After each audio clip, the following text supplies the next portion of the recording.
오늘은 머니체인저의 저자이신 절야광 정혜균님을 모시고 이야기를 나눠보도록 하겠습니다. 저님 안녕하세요. 안녕하세요. 네, 셀프 소개 한번 부탁드리겠습니다.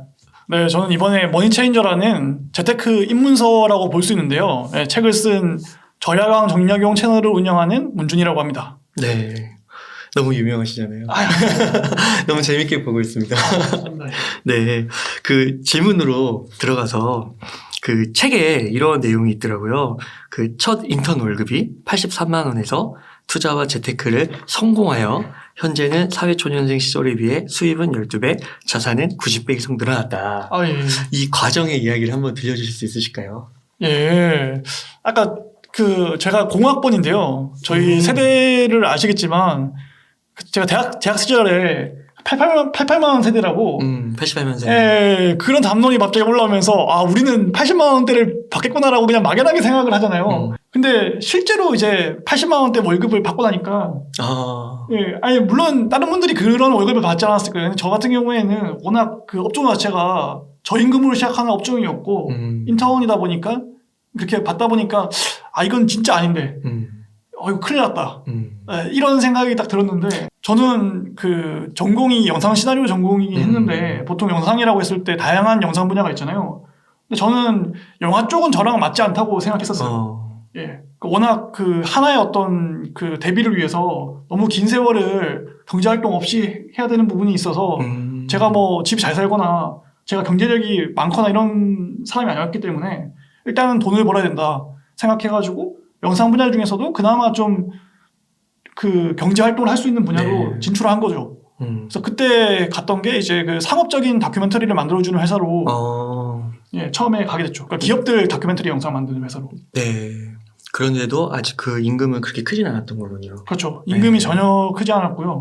오히려 사회적으로 봤을 때 엄청 낮았던 거죠. 노동 강도 엄청 세고. 그렇죠. 주말도 없는데도 불구하고.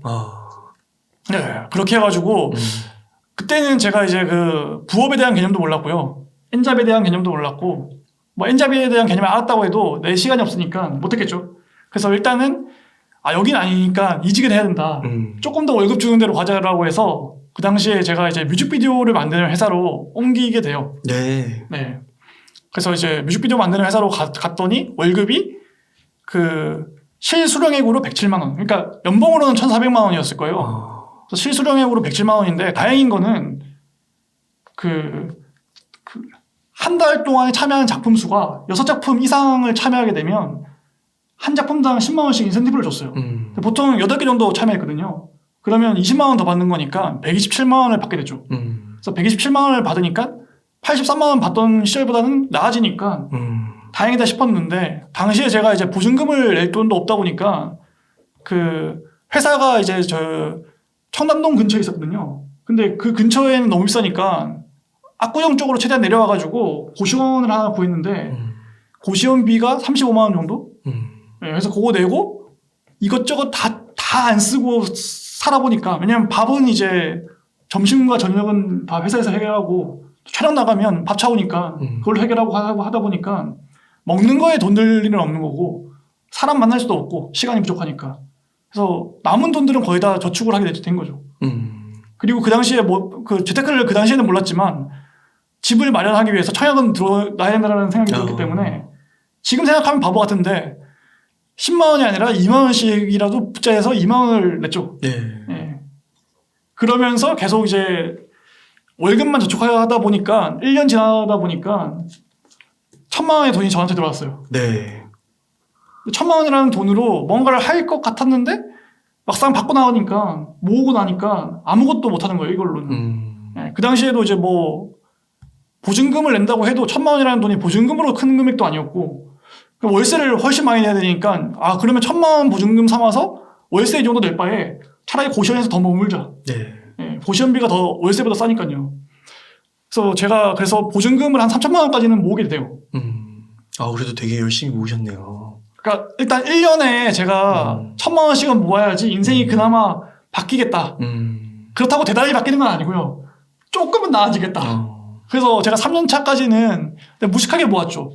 한 달에 최소 83만 원씩은 모으면 이자 포함해가지고 1,000만 원이요. 예, 딱 1,000만 원 되니까 그래서 이런 방식으로 3년 차까지 제가 한 3천만 원까지는 모았고요. 그 와중에 제가 이직도 하게 되죠. 그래서 이직하면서 포인트는 뭐였냐면 보통은 돈 때문에 이직하잖아요. 저는 그때 시간이라는 개념을 또 알게 돼가지고 일단 시간을 굉장히 잘 활용해야 된다. 왜냐하면 시간이 있어야지 내가 조금 더 자기 개발도 하고 부업이라는 것도 할 수 있으니까. 부업은 왜 알게 됐냐면 신논현역 사거리에 보시면요. 교보문고가 있어요. 그 교보문고와 제가 이제 그 마지막으로 이직한 회사가 논현역에 있었단 말이에요. 논현역에서 그 점심시간 땡 치면 엄청 달려와가지고 달려가는 와중에 편의점 들려가지고 삼각김밥 하나 사서 먹고 교보문고로 가는 거예요, 바로. 네. 그럼 교보문고에 40분 정도 책을 볼 수가 있어요. 그렇게 하셨어요? 네, 그렇게 제가 한 2년 가까이 거의 3년 차까지는 계속 그런 식으로 책을 엄청 읽었어요. 교보문고 쪽에서 경제랑 재테크 쪽에 베스트셀러가 있잖아요. 그러면 내용도 안 보고 그냥 하나 들고 최대 40분 읽다가 다시 회사로 돌아와가지고 근무하고 퇴근하고 이런 식으로 반복하다 보니까 처음에는 무슨 용어인지도 몰랐는데 재테크 책, 뭐 경제책의 내용들이 계속 2년간 보다 보니까 대략적으로 알게 되고 그러면서 경제신문도 같이 보다 보니까 아 이런 식으로 해서 이렇게 갔던 거구나. 아, 돈 많은 분들이 이런 식으로 해가지고 이렇게 된 거구나. 알게 되니까 제가 이제 아 내가 이건 아니었구나 느끼면서 그러면 일단 당장 시드머니를 늘려야 된다. 이 생각부터 하게 된 거죠. 왜냐하면 시드머니가 많으신 분들은 10%의 수익률만 내더라도 엄청 큰 돈이 되는 건데 그렇죠. 시드머니가 적은 분들은 100% 200%의 수익률을 내봤자 뭐 큰 거 아니거든요. 인생 안 바뀌거든요. 그 당시에는 이제 퇴사하고 창업하는 게 유행이었거든요. 그래서 부업이라는 개념이 지금처럼 활성화되지 않았었는데 그때가 한 몇 년 정도 되는 거죠? 그때가 2014년 15년 정도였죠. 네, 그때는 어떤 게 트렌드였냐면 열심히 살아온 사람이 퇴사를 해요. 세계 일주를 한번 해. 세계 일주 한 걸로 그 책을 하는 거예요. 맞네요. 여행사죠. 여행기. 네, 그리고 이제 팟캐스트 같은 데 출연해가지고 자기 여행담을 한번 풀어요. 그래서 그 인지도 가지고 꽃집이나 이것저것 소상공인들이 하는 여러 가지 자영업들 있잖아요. 카페나 이런 거 차려가지고 뭔가 이제 그 젊은 세대의 어떤 무상이 되는 느낌? 그런 게 어떻게 트렌드였거든요. 자유로운 삶. 그렇죠. 근데 그분들도 사실 지금은 사실은 힘들죠. 예. 그 꽃집이랑 카페 지금 다 이제 없습니다. 이 지구상에. 예. 지구상에. 다른 일 하시거나 아니면 이제 회사에 다시 들어가시거나 여러 가지 일을 하는 거죠. 예. 근데 어쨌든 그 당시에 판타지 어떤 그런 거가 열풍이었는데 저는 그게 이제 어떻게 보면 되게 리스크가 크다고 생각했어요. 퇴사하고 다시 나중에 취업 못하면 어떡해. 라는 어떤 불안감이 있었고. 현실 감각이 확실히 좋으셨던 것 같아요. 이야기를 계속 들으면서. 저는 퇴사를 했죠, 근데. 네. 그래서 이제 찾아보다 보니까 미국에서는 그러면 어떻게 하냐. 왜냐면 어쨌든 미국이 가장 경제 규모가 크니까. 미국에서는 직장 생활을 계속 하는 거예요, 이 사람들이. 근데 부업이라는 걸 하는 거예요, 이 사람들은. 예. 그래서 부업에서 소득을 또 얻고, 직장에서도 얻고, 이런 식으로 하는 걸 알게 된 거예요. 기거크라고 해가지고, 정해진 이제 직장에 소속된 게 아니라, 한 사람이 다양한 일을 하면서 팔팔을 늘리는 방식의 그런 것들이 있구나를 알게 된 거고 실제로 하고 있고 그러면 이거를 한국으로 적용했을 때 나도 저렇게 하면 되지 않을까라고 생각했는데 당시에는 솔직히 배달의 민족이나 뭐 쿠팡이츠 이런 거 도우배달 이런 것도 없었어요. 단순 알바들만 많았고 뭐 결혼식 하객 알바나 이제 이런 것만 많았고요. 그래서 제가 내렸던 결론은 뭐였냐면 일단은 내가 할 수 있는 것부터 시작하자. 그래서 그 당시에 이제 그 제가 다니던 직장의 수익 구조를 보다 보니까 결국에 클라이언트한테 의뢰받아가지고 영상 만들어줘서 그 영상 만들어준 대가로 돈을 받는 거잖아요. 이런 되게 심플한 구조잖아요. 네. 그럼 내가 이거를 회사를 나가서 못하는 이유는 뭐지라고 했을 때 업력이 적고 클라이언트와의 신뢰 관계가 안 쌓였기 때문에 당장 그 정도의 돈을 주는 클라이언트를 못 무는 거예요. 저는. 그러면 내가 그 정도는 아니더라도 개인이나 영상이 필요한 개인이나 소상공인 이렇게 좀 이제 비용이 적은 영상들은 충분히 받아가지고 해줄 수 있지 않을까라고 생각을 한 거예요. 막연하게. 아니면 뭐 뮤직비디오로 하더라도 인디 레이블들의 작은 일을 받아가지고 할 수 있지 않을까. 근데 그거를 퇴사하고 하면 리스크가 크잖아요. 그렇죠. 그래서 제가 이제 퇴근하고 평일에 제안서를 써가지고 그런 데다가 뿌리고 주말에는 미팅하고 또 주말에 가서 촬영도 하고 이러면서 납품을 몇 가지를 하게 돼요. 개인적으로. 그러면서 부업의 수익이 본업보다 증가를 할 거잖아요. 그 후에 전 퇴사를 하게 된 거예요. 그 본업과 부업을 병행할 때는 굉장히 힘드시기도 하셨겠네요. 힘들었죠. 힘들어가지고 심지어는 솔직히 가다가 퇴근하고 가다가 너무 힘들어가지고 그렇구나. 안 할 거다 생각했는데 그러면 내 삶이 결국에는 1년에 1,000만 원씩 모으다가 7년이 더 지나봤자 7천만 원 더 모았을 거 아니에요. 그러면 그래봤자 이제 내가 일 시작하고 10년 정도 일해서 1억 모은 건데 1억으로 아파트를 어떻게 살 수 있을까요?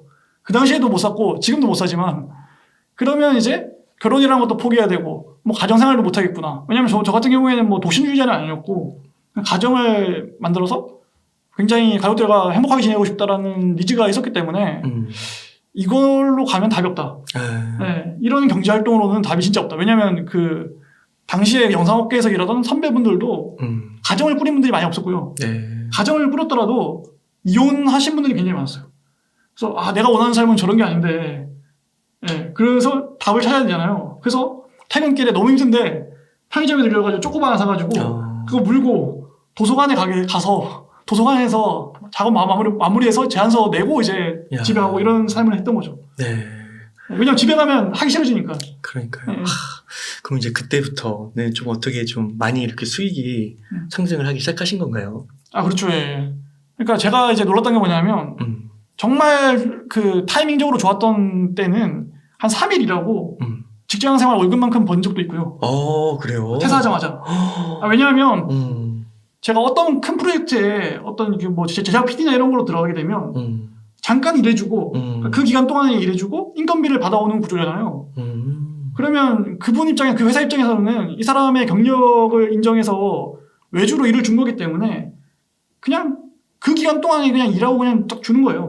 이런 식으로 이제 작업하는 거죠. 그러니까 그 전에는 어떤 회사의 직원으로서 하니까 월 그 시간을 30일을 채워야 급여가 나오는 건데 그렇죠. 이제는 그 준비도 다 어느 정도 맞추신 상태에서 나오고 업력도 있으시고 하니까 그 전문가로서 딱 그 일만 하면 딱 그 비용을 받는 거군요. 그렇죠. 수익 구조를 제가 2개로 가져갔는데 제가 아예 A부터 Z까지 일을 다 받아가지고 해주고 납품하는 거가 첫 번째라면 두 번째는 제가 감당할 수 없는 더 큰 프로젝트들을 하고 있는 곳에서 중간에 그 일을 해줄 사람이 필요한 거예요. 파트 구멍들이 있어서.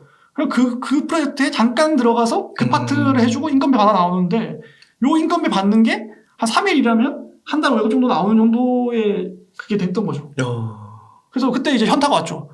지금까지 나의 삶은 무엇이었는가. 그렇구나. 이렇게 벌 수도 있는데 나는 너무 갇혀 있었구나. 그러면은 그렇게 3일 동안 일하고 한 달 월급을 받는 거기까지 갈 수 있었던 것에 과거가 그래도 있으시잖아요. 그쵸. 업력이나. 이게 그러면 거의 필수라고 봐야 되는 건가요? 그러니까 그렇죠. 그 기간이 있었기 때문에 그게 가능하다. 그렇죠. 파트타임에서는 제가 그래도 어떤 곳에 가서 경량 PT 해가지고 혼자 일 따오고 그거를 누구한테 안 맞추고 저 혼자 있으면 그냥 팀 꾸려가지고 그 마무리까지 다 지어줄 수 있는 정도의 PM으로서의 능력이 되니까 이제 할 수 있었던 거니까 이제 그런 부분들은 그렇죠. 근데 이제 이런 일들은 많진 않았어요. 간간히 있는 거여서 한 3일 일해주고 그냥 인건비 받아오는 건데 그리고 남는 시간들 있잖아요. 그러면 이제 제안서 써서 또 이제 다 돌리고 그래서 일 따와서 또 만들어서 주고 그래도 남는 시간이 있단 말이에요. 막 하루 이틀 정도. 그럴 때는 또 돈 벌 수 있는 게 뭐 없을까 했을 때 엑스트라 알바라는 걸 해보자. 그래서 엑스트라 알바 업체에다가 등록해가지고 그 휴대폰에다가 드라마나 이제 제가 보고 싶었던 영상들 가르친 다음에 엑스트라 알바 만약에 공고되잖아요. 가서 10시간 정도 대기하다가 한 2시간 정도 이제 이렇게 서 있다가 오고 이런 식으로 했죠. 그럼 10시간 대기할 때는 그냥 자유로운 거예요? 그 동안 제가 또 제안서 쓰는 거죠. 거기 가서. 대기 시간이 엄청 기니까 제안서 쓰고 제 할 일 업무 하면서 그래서 거기에서 담당하는 뭐 FD 분이 이제 시간 됐으니까 빨리 이쪽으로 오세요. 이렇게 하면 이제 가서 잠깐 이렇게 또 하다가 지금 일단 밥 먹고 오세요 하면 또 밥 먹고 오고 이러면서 그냥 하루 그렇게 해서 8만 원 벌면 그냥 제가 그냥 사무실에서 혼자 사무실이라고 해봤자 어차피 반지하니까 혼자 이렇게 하는 것보다 거기 와가지고 대기 타면서 이렇게 하는 게 훨씬 더 뭐 수익도 그렇고 더 나았죠. 그래서 그렇게 부업 그것도 하시고. 그렇죠. 왜냐면 일단은 시드머니를 일단은 한 푼이라도 더 늘려야 된다. 시드머니가 늘어나야지 그 다음에 뭔가 해도 하니까. 이런 식으로 생각해가지고 그렇게 했던 거죠. 그렇게 해서 이제 시드가 많이 늘어나신 거예요? 그렇죠. 시드가 그런 식으로 해가지고 저는 솔직히 말해서 금융투자나 부동산 투자를 하기 전에 그런 방식으로 일만 해가지고 한 1억까지는 그런 방식으로 모았던 것 같아요. 투자 없이. 그냥 진짜 예적금만으로. 그래서 제가 오히려 요즘에 예적금을 하지 말라고 계속 강조하는 이유가 제가 그렇게 해봤기 때문에 그렇게 갔을 때 속도가 그렇게까지 메리트 있지 않다는 걸 알기 때문에 그리고 저 같은 경우에는 또 퇴사하고 나름대로 창업이라는 걸 해서 1인 기업을 잘 운영했기 때문에 소득이 남들에 비해서는 좀 높았기 때문에 이제 가능했던 부분도 있거든요. 빨리 모았던 이유가 그렇죠. 실제로. 이거 뭐 80만 원, 뭐 200만 원 이렇게 많이 벌어서는 그렇죠. 한참 더 걸리겠죠. 네, 근데 직장인이 그렇게까지 쉽지 않기 때문에 제가 그래서 일부러라도 예적금은 되도록이면 하지 마라. 네, 라고 요즘에 굉장히 강조를 많이 하고 있죠. 그럼 만약에 그 예적금을 안 들면 1억 종잣돈을 어떻게 구해요? 시드. 월급을 받은 거를 지금 솔직히 말해서 위험한 말일 수도 있는데 저 같으면 지금 만약에 제가 또 돌아간다. 그럼 제가 월급 받는 거 있잖아요. 다 100% 금융투자로 넣을 거예요. 아, 주식. 저는 이제 주식이라는 거는 이제 초보분들이 종목 성장하는 것도 어렵고 거기에 계속 이제 신경이 가 있다 보니까 일상생활이 불가능하기 때문에 ETF를 저는 추천을 할 거죠. ETF로. ETF를 투트랙으로 올리는 거예요. 그러니까 보통은 ETF로 이제 손해 본다는 사람들이 왜 손해 보냐고 하면 미국의 장기 투자라는 그 파가 있어요. 네. 또 그냥 국내에서 ETF로 단다치라는 파가 있거든요. 근데 그 둘 다 같이 하면 되잖아요. 네. 그러니까 지금도 그 미국의 그 S&P 500이나 다우존스나 나스닥이나 다 폭락했거든요. 그럼 이럴 때 사는 거지. 미국 거도 싸게 그냥 장기로 갈 것들은 묻어두고 사고요. 이때 국내 거도 같이 사는 거예요. 국내에도 S&P 500 지수 추종하는 ETF들이 상장된 게 많거든요. 수수료도 저렴해요 이제. 그리고 얘네들을 사놨다가 얘네들은 조금 오르면 정리를 하시고 국내 거는 그러면 이제 시세차익 나오잖아요. 근데 미국 거는 계속 모아가는 거죠 싸게. 어차피 지금보다 더 내려갈 거는 많지 않으니까 역사를 공부해봐도. 네. 물론 역사라는 게 현실과 완벽하게 싱크로율이 맞는 건 아니지만 그래도 이제 지수라는 게 하방성이라는 건 분명히 있기 때문에 개별 종목보다는 네, 그런 식으로 하면 저는 일반 월급 받는 직장인이 예적금 하는 것보다 훨씬 더 유리하다 생각해요. 그러니까 예적금, 그러니까 월급을 벌었을 때보다 그냥 은행에다 맡기지 말고 네. 바로바로 그냥 그 주식, ETF, 미국 주식, 한국 주식 거기다 지수 투자에다가 넣으시라는 거죠. 조금 더 부지런하신 분들은 요즘에 강한국 님이 이제 말씀하시는 펀드 투자 같은 걸로 1대1 배분 방식으로 네, 금이랑 네, 현금이랑 자산 배분, 네, 채권이랑 주식이랑 해가지고 이런 방식도 저는 상당히 괜찮다고 생각해요. 근데 그거는 이제 귀찮을 수 있으니까 처음에 하시는 분들이. 예. 그러니까 이게 대출은 아닌 거죠. 그 1억 종잣돈이 없다고 해서. 저는 진짜 제 원칙이 뭐냐면 금융 투자는 레버리지를 당기지 않는다. 그러니까 부동산은 내 집 마련에 한해가지고는 레버리지를 전 당기라고 해요. 당길 수 있을 만큼 싸그리 다 당기라고 해요. 부동산은 내 집 마련에 한해서 좋은 입지를 들어간다는 전제하에. 투자는 또 안 돼요? 금융 투자를 만약에 레버리지 당겨가지고 하잖아요. 그러니까 부동산에 그 실거주 내 집 말고 네. 투자는 안 되죠. 그것도 안 돼요? 왜냐하면 저는 어떤 생각이 드냐면 그 인간이 위대하지 않다. 인간은 대단하지 않다. 중간에 이게 상승장만 있는 게 아니라 하락장도 있고 여러 가지로 부하장도 있고 여러 가지로 변동이 있잖아요. 이 변동을 인간은 견디지 못한다. 그래서 이거를 처음 하시는 분들이 레버리지 당겨가지고 부동산 투자든 금융 투자든 만약에 한다. 이거 못 견뎌요. 내 집 마련에 한해서는 제가 이제 추천드리는 이유는 뭐냐면 일단 내 집이잖아요. 내가 거주하고 있잖아요. 이거 어떻게 할 거야? 계속 거주하고 있는데 그러면 팔고 싶어도 또 이제 이거 대안이 있어야 되기 때문에 또 근데 또 예를 들어서 레버리지 당겨가지고 아파트 사시던 분들은 또 빌라나 또 반지하 못 간단 말이에요. 또 옥탑으로 못 가요. 그래 이분들 어쩔 수 없이 울며 겨자 먹기로 하락장인데도 불구하고 안 팔고 버틴단 말이에요. 상승장 된단 말이에요. 그러면 내가 뭐 한 것도 없는데 또 올랐네 이러면서 갈 수가 있는데 금융투자도 마찬가지로 내가 레버리지 당겨도 했는데 지금처럼 만약에 미국이 폭락했어요. 아예 못 견뎌요. 이거 네. 죽으려고 해.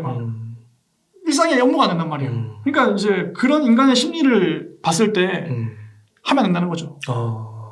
그러니까 그러면은 1억의 종잣돈을 모으기까지 이걸 만약 목표로 한다고 했을 때는 처음부터 그 주식이겠네요. 목돈이 없으니까 뭐 저는 주식 중에서도 ETF를 추천드리는 거예요. 근데 그 중에서도 저는 그 미국의 3대 지수, 뉴욕 증시에 상장된 3대 지수를 추종하는 ETF만에 한해서 저는 추천드리는 거예요. 그것만 계속 근데 적립식으로. 그거를 적립식으로 하되 폭락을 많이 했을 때는 국내에 S&P 500 지수를 추종하는 ETF도 같이 사라. 그래서 국내 거는 조금 오르면 그러니까 500원이든 단가가 500원이든 1000원이든 오르면 정리해버리라는 거예요. 네. 그러면 여기 나오는 수익도 상당하거든요. 제가 심지어 이제 그래서 이거를 쉽게 설명드리려고 제가 3개월 만에 500만 원을 국내 단타로 ETF로 번 거를 올렸었어요. 설명을 되게 쉽게 해주면서 되게 대단한 시간도 투자도 안 됐어요. 하루에 3분. 네. 그냥 오후 한 2시 정도 됐을 때 접속해가지고 오늘 내린 게 한 달 기준으로 혹은 뭐 3개월 기준으로 과연 저렴한가 보고 저렴하다 싶으면 사고 그러고 이제 또 접속했는데 또 다음날 접속했는데 또 올랐어요. 빨간불이에요. 안 사고 또 한 달 중에서 제일 싼 날이에요. 사고 이런 식으로 그냥 몇 번 거래도 안 했어요. 네. 그럼 연금저축펀드 이런 건 안 하세요? 저는 이것도 위험한 발언일 수 있는데 젊은 사람들이 연금의 시드가 넘어가는 것도 안 좋다 생각해요. 그러니까 연금이라는 거는 있어야 돼. 분명히 있어야 되는데 그거를 수익률 되게 낮은 연금 있잖아요. 이런 거에 이제 해놓는 것도 뭐 수수료 이런 거 다 혜택인 거 다 알아요. 그러니까 이론적으로는 다 맞아요. 근데 지금의 화폐 가치랑 그때의 화폐 가치를 생각했을 때 과연 이제 그 증권사나 금융사가 이제 마케팅하는 것처럼 과연 그렇게 메리트 있는가라고 했을 때 특히 보험사는 절대 안 되는 거고요. 그나마 뭐 증권사 거 계좌 만들어가지고 좀 세제특이나 그 과세기간 이런 거 혜택 봐가지고 ETF를 투자하는 것까지는 오케이인 거예요. 거기까지 오케이. 다만 이제 이것도 나중에 써야 될 돈이잖아요. 나중에 내가 연금식을 받는 돈이기 때문에 일단은 직장인분들이 만약 내 집이 없다. 내 집 마련을 할 때까지는 시드를 그쪽으로 다 일단 몰라는 그렇죠. 거예요. 필요하죠. 네, 그래서 내 집 마련을 해놓으면 일단은 거주의 어떤 문제가 해결이 되니까 그 다음부터는 이제 연금도 뭐 그 이후에 해야 된다. 저는 그런 생각하는 거예요. 그러니까 그게 세액공제가 400만 원까지 되잖아요. 네. 그러니까 이게 400만 원이 그러네요. 이게 집을 마련하는 데 있어서 만약에 이 400만 원이라는 1년에 이 시드도 이 목돈도 필요하다고 하면 네.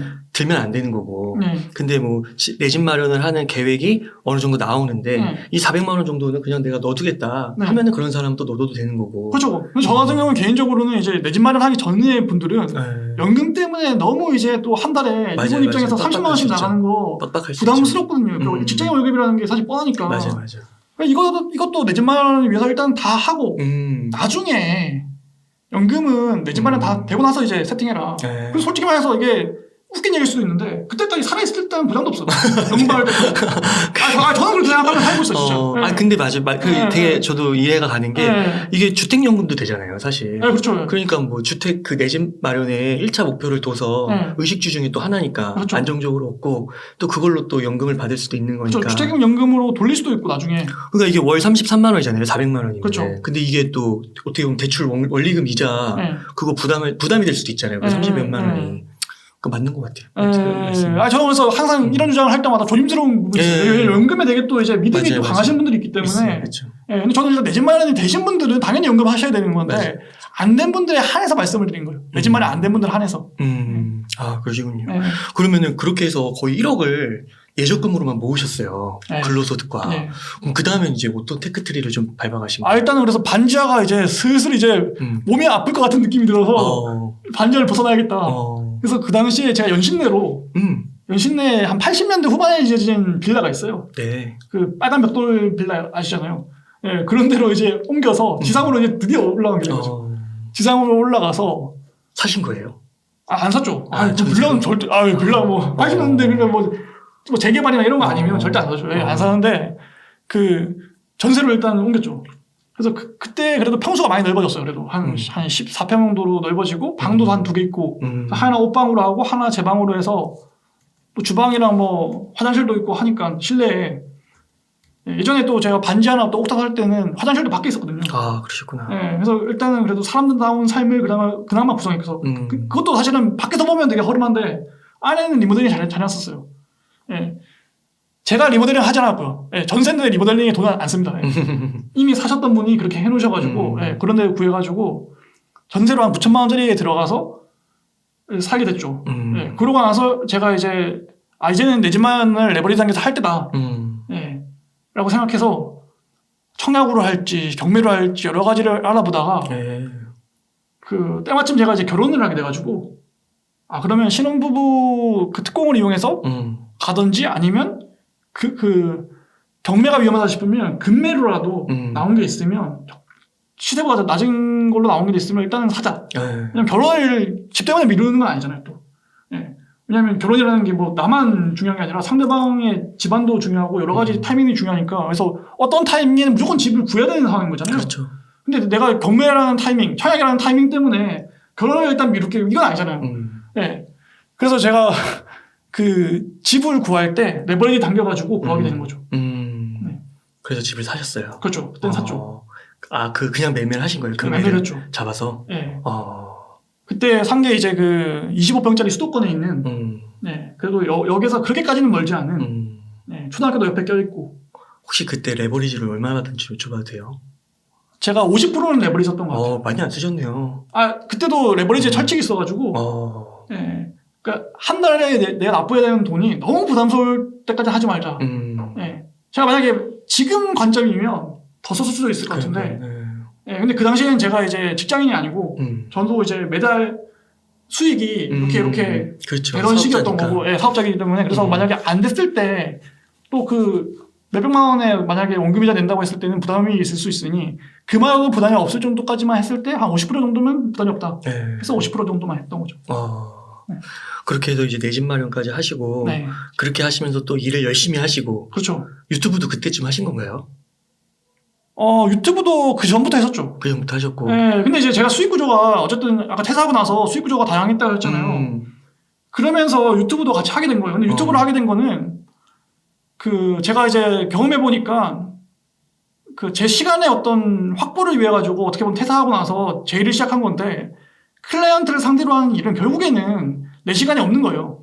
퇴사를 하고 나서도 공무원들만 또 클라이언트가 있는 건 아니에요. 또 퇴사하고 나면. 그럼 주말에 연락 오고, 밤에 연락 오고, 새벽에 연락 오고, 마찬가지인 거예요. 그렇구나. 예, 이러다 보니까, 이런 삶을 또 살게 됐구나. 돈이 좀 더 벌지만. 그럼 이런 삶을 벗어나려면 내가 내 일을 해야 된다. 네. 그러니까 외주 일이 아니라 내가 내 거를 뭐 상품을 만들든지 서비스를 만들든지 뭔가를 만들어가지고 해야 된다. 그럼 내가 가장 잘 만들 수 있는 그런 건 뭘까? 세상에 뭔가를 팔아야 되는데. 그랬을 때, 그래도 영상을 해서 해왔던 사람이니까 유튜브라는 플랫폼이 있으니 여기다가 영상을 연재하는 방식으로 하면 당장은 돈이 안 들릴 텐데 쌓이면 돈이겠다. 지금 운영하는 정약용 채널이 아니고요. 그 당시에는 다른 뮤직비디오를 또 해설하고 리뷰하는 채널들이 있었어요. 콘텐츠를 리뷰하고 이런 유형의 채널들을 하나 개설해가지고 그것도 한 실버 버튼까지는 키우게 되죠. 그러면서 거기서 나오는 수익들이 어느 정도 올라오니까 외주의 비중을 줄이게 되고 또 다양한 엔잡들을 좀 정리하게 되고 유튜브와 그걸 기반으로 하는 책이나 강의들 이런 쪽으로 파이프라인을 열리니까 어느 정도 돌아가더라고요. 그러니까 유튜브가 어떻게 보면 인풋 대비 아웃풋이 좋았던 거군요.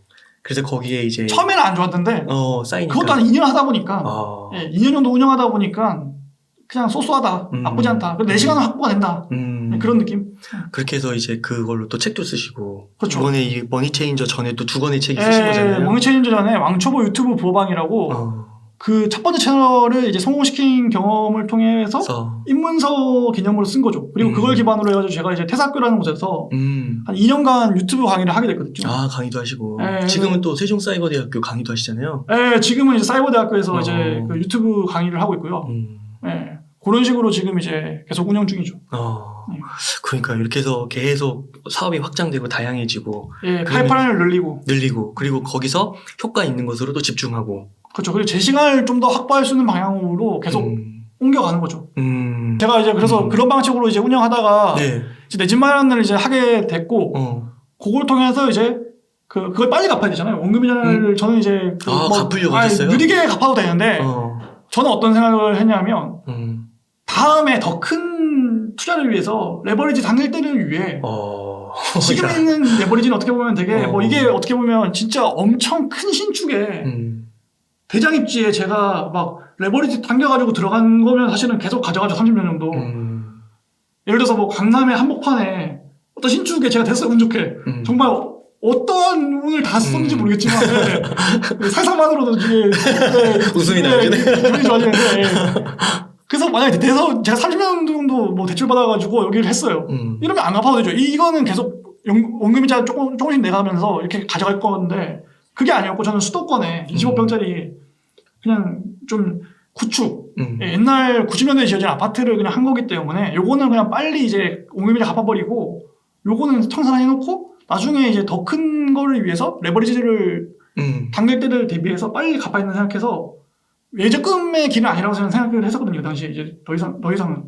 그래서 ETF 투자를 투트랙으로 해서 제가 벌어둔 소득을 ETF 투트랙 방식을 통해서 이제 좀 더 빠르게 하게 된 거죠. 그리고 다 갚으셨어요?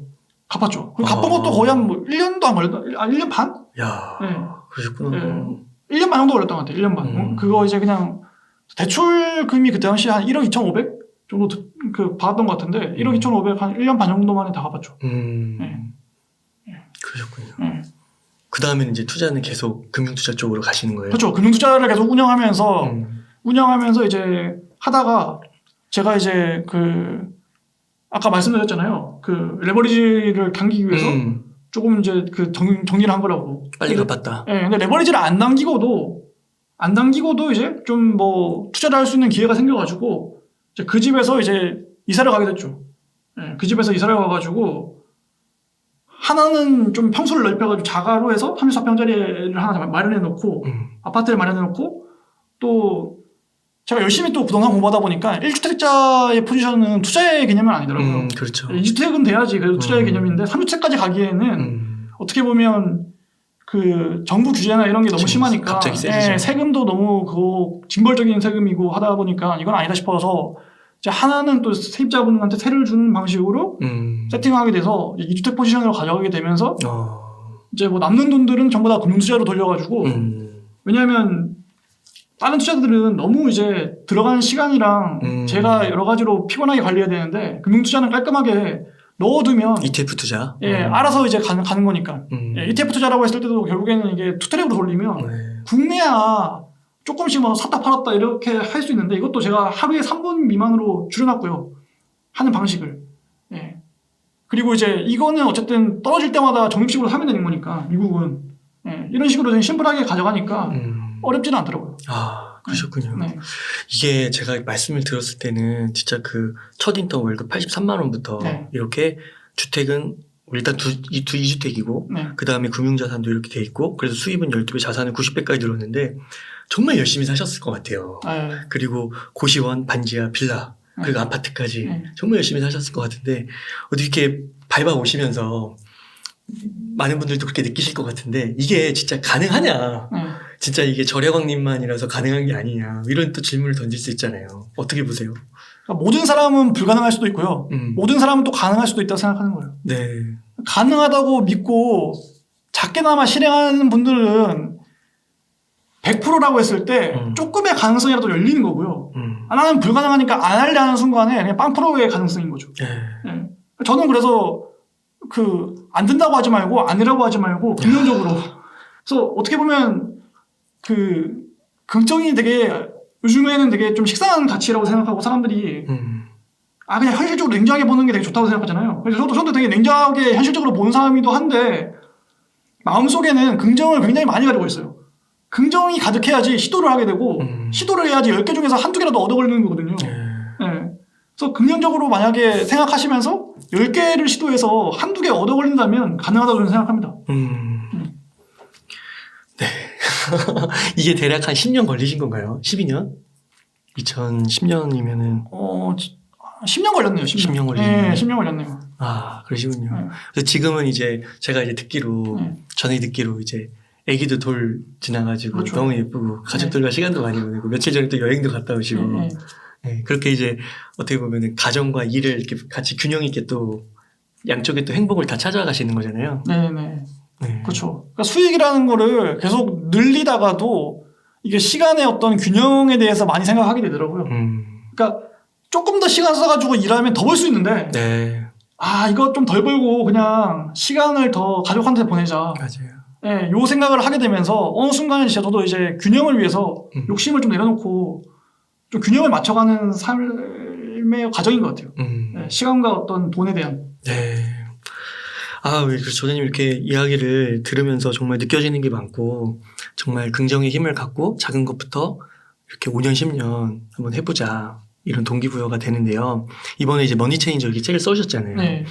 이 책에도 이제 이런 이야기들이 대략 나오면서 그동안 이제 하셨던 그런 일들도 소개해 주시고 또 우리가 지금 당장 할 수 있는 그런 부업들도 소개해 주고 있으시잖아요. 그래서 혹시 그럼 이 방송을 딱 듣고 당장 좀 뭐를 해보고 싶다. 그리고 내가 본업에서 소득이 좀 적어서 부업을 좀 하고 싶은 게 있는 거예요. 그런 거 좀 몇 가지 하나 코치 좀 해주실 수 있으실까요? 네, 제가 이런 질문을 굉장히 많이 받게 되는데요. 이미 세상에 방법은 너무 많다는 거예요. 제가 드리고 싶은 말씀은 그러면 방법은 많은데 왜 지금까지 그 방법 많은데 내가 하고자 하는 의지가 있고 내가 이제 해야 되는 어떤 동기부여가 있으면 하면 되는데 왜 앞만 보고 있냐는 거예요. 저는 그래서 이제 생각을 바꿨어요. 되게 좋고 여러 가지 측면에서 검증된 걸 제가 말씀드리는 게 아니라 요즘에 어떤 말씀드리냐면 오늘 이제 당근마켓에 접속하셔가지고 배달의 민족이나 쿠팡이츠 할 수 있는 도보로 배달할 수 있는 그 냉장백 있잖아요. 냉장백 메고 다니는 거. 음식을 상하지 않게 냉장백이 있어야지 또 배달되거든요. 그거 검색하셔가지고 하나 구매하시라는 거예요. 그리고 실제로 배달의 민족이나 이런 거 등록하셔가지고 도보로 배달을 한번 해보라는 거예요. 그래서 1시간에 몇천 원이라도 한번 벌어보라는 거예요. 그거는 당장 할 수 있거든요. 그러면 내가 이제 회사가 아니라 회사 밖에서 이렇게 돈 벌 수 있구나를 한번 느껴보시라는 거죠. 그걸 일단 느끼는 게 첫 번째인 거고 계속 그거를 그러면 한 달 정도 해보세요. 그러면 단돈 몇십만 원이라도 생겼을 거거든요. 그걸 통해서. 몸은 힘들지만. 그러면 이런 생각이 드실 거예요. 이 방식은 아니다. 그때서야 진짜 찐부업을 찾아서 나한테 맞는 걸 찾으려고 노력하게 될 거예요. 그 전까지 남이 해주는 얘기 아무것도 안 들려요. 그리고 저건 저 사람이 저래서 이건 이 사람이 이래서 다 이렇게 얘기할 거예요. 왜냐면 제가 전국 팔도에 있는 되게 고수들을 다 수문해가지고 실제 회사 생활하면서 부업으로 성공하신 분들을 다 찾아다니면서 인터뷰해가지고 노하우 다 공개하고 그분들도 자기 리스크를 감수하고 얼굴 까고 나와가지고 다 알려줬단 말이에요. 방법을. 자기 노하우를. 그것도 안 믿어. 안 할 사람들은. 그게 답답한 거예요. 대한민국에서 실명 까고 얼굴 까고 나와가지고 알려주면서도 이게 나중에 이제 뭐 잘못되면 안 되기 때문에 다 알려주는데도 불구하고 안 믿으면 방법이 없는 거잖아요. 그러면 일단은 이건 아니다 생각을 하게 된 거죠, 저는. 그래서 가장 처음에는 도보 배달 같은 간단한 부업을 해서 단돈 몇천이라도 벌어본 다음에 그걸 통해서 시간 대비 버는 돈이 적으니까 이건 아니구나. 그러면 여기서 뭘 한번 할 수 있을까? 이 고민한 시점에 다시 이제 그런 부업 영상들을 보라는 거죠. 그러면 난 이게 더 맞을 것 같다. 난 이게 좋을 것 같다. 그러면 이제 그 다음에는 오픈마인드가 돼가지고 한번 시도할 수 있게 된다. 그 시도를 한 번, 두 번으로 끝내면 안 되고 계속 이어가야 된다. 그리고 모든 운동선수가 모든 분야에 잘하는 게 아니거든요. 뭉체찬다 이런 거 그 축구 예능 같은 거 봐도 한 시절에 다양한 분야에서 다 고수분들이 다 축구 잘하는 게 아니에요. 자기 분야에서는 이건데 축구에서는 또 헛발하는 사람도 많거든요. 그러면 부업도 마찬가지예요. 내가 모든 분야에 정말 부업 고수가 될 필요 없는 거예요. 한 분야라도 얻어 걸리면 그 분야에서 그 얻은 부업으로 충분히 내가 월급에 상당한 시드머니를 마련할 수 있는 자금을 마련할 수 있다. 그래서 나한테 맞는, 내 결에 맞는 그런 부업을 찾아야 된다. 그래서 그런 부업을 계속 꾸준히 했을 때 어떤 걸 원하던 간에 직장에서 월급만 받는 것보다는 훨씬 더 많은 돈을 시드머니를 마련할 수 있을 것이다. 이렇게 말씀드리고 싶습니다. 그러니까 머릿속으로만 상상하지 말고 실제 해보고 거기서 진짜 느껴라. 그래서 자신에게 맞는 부업과 일을 찾아라. 책에 이렇게 써있더라고요. 처음 목표였던 내 집 마련과 자차 행복한 가정일 이미 이뤘기 때문에 다른 사람들도 자신의 환경에 포기하지 않고 최소한의 경제적 목표를 이루기 바라는 마음이 크다. 그래서 이런 책을 썼다. 그래서 지금 말씀해 주시고 강조해 주시는 이런 내용들 시청자분들께서 꼭 드시고 마음 먹으시고 꼭 실행에 옮기셨으면 너무 좋겠습니다. 네. 그러면은 그 정약용 저자님 한 요 정도에서 오늘 뭐 인터뷰 마무리해도 될까요? 예. 혹시 뭐 미처 못하신 말씀 혹시 있으실까요? 끝으로 강조해주고 싶으신 말씀? 그러니까 결국에는 그 머니 체인저라는 게 돈에 대한 생각을 바꾸고 세상에 대한 관점을 바꾸고 내가 할 수 있는 작은 노력들을 실천해서 세상에는 굉장히 다양한 방식의 돈 버는 것들이 있어요. 근데 그거를 솔직히 말해서 정보만 안다고 돈이 되지는 않거든요. 그래서 내가 얻은 정보를 긍정적으로 사고해서 행동해서 돈으로 바꾸는 머니 체인저가 되라는 거예요. 근데 그게 우리는 이제 직장에서 월급이라는 형태의 가장 이제 어떻게 보면 안전하고 수동적인 형태의 이제 그 소득만 얻었거든요. 근데 이 소득만으로 집을 살 수 있다면 그 길을 가시라는 거예요. 그런 방법이 있다면 제가 스승으로 모시면서 그분께 한 수 배우고 싶어요. 월급만으로 예를 들어서 뭐 직장 했는데 한 200~300만 원 월급 받는 걸로 열심히 모아가지고 정말 집을 마련할 수 있었어요. 이런 분들은 사실은 드물다는 거예요. 그러니까 투자도 없이 그냥 예적금만으로. 그래서 저는 이제 현실적으로 불가능하다고 생각하지 마시고 그래도 길은 있고 방법은 있으니까요. 포기하지 말고 시도하셔가지고 반드시 각자의 삶에서 최선의 어떤 방식을 찾으시기를 응원드리겠습니다. 네. 다들 머니 체인저 되셨으면 너무 좋겠습니다. 그러면은 이 정도에서 오늘 인터뷰 마무리하도록 하겠습니다. 아유, 이렇게 해서 머니 체인저의 저자이신 절야광 정약용 님을 모시고 이야기를 나눠봤습니다. 긴 시간 동안 유익한 인사이트 많이 나눠주셔서 감사의 말씀드립니다. 오늘 고생 많으셨습니다. 네, 고생하셨습니다.